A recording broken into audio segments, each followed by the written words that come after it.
আরজিকর কাণ্ডে সোশ্যাল মিডিয়ায় ভাইরাল হয়েছিল পূর্ব মেদিনীপুরে তমলুকের বিধায়ক সৌমেন মহাপাত্রের ছেলেই কাণ্ডে জড়িত। যদিও এর আগে সাংবাদিক বৈঠক করে তার ছেলে জড়িত নয় এবং যেই ছেলেটির ছবি ভাইরাল হয়েছিল সেটি তাদের ছেলে নয়, এমনটাই দাবি করেছিলেন সৌমেন মহাপাত্র এবং তার স্ত্রী তৃণমূলের পাঁশকুড়া টাউন সভানেত্রী সুমনা মহাপাত্র।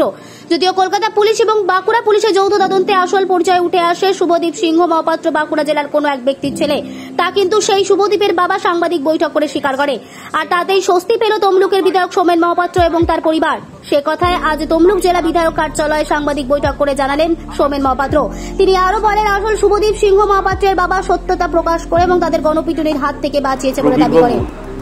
তিনি প্রবীর সিংহ রায়, বাঁকুড়ার বাসিন্দা, তাকে কৃতজ্ঞতা এবং ধন্যবাদ জানাবো এবং সঙ্গে সঙ্গে কলকাতা পুলিশ এবং বাঁকুড়া পুলিশ তারাও তাদের এতে পোস্ট করেছেন যে এই ভুয়ো যে রিপোর্ট এর সত্যতা তারা যাচাই করে নিয়েছেন।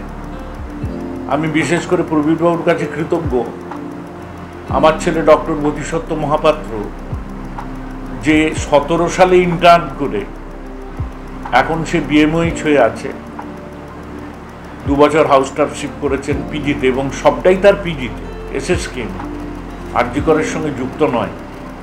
কিন্তু কেউ বা কারা উদ্দেশ্য প্রণোদিতভাবে এটা করে আমাকে, আমি নিশ্চিত স্বীকার করব বোধিসত্ত্ব আমার ছেলে, যারা এটা করেছেন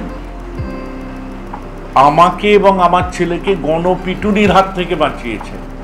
আমি যতই নির্দোষ বলি, আমার প্রাণ যেত গণপিটুনিতে, আমার ছেলেরও প্রাণ যেত, তাই তাকে ধন্যবাদ জানাবো। এছাড়া আর আমার বলার কি আছে?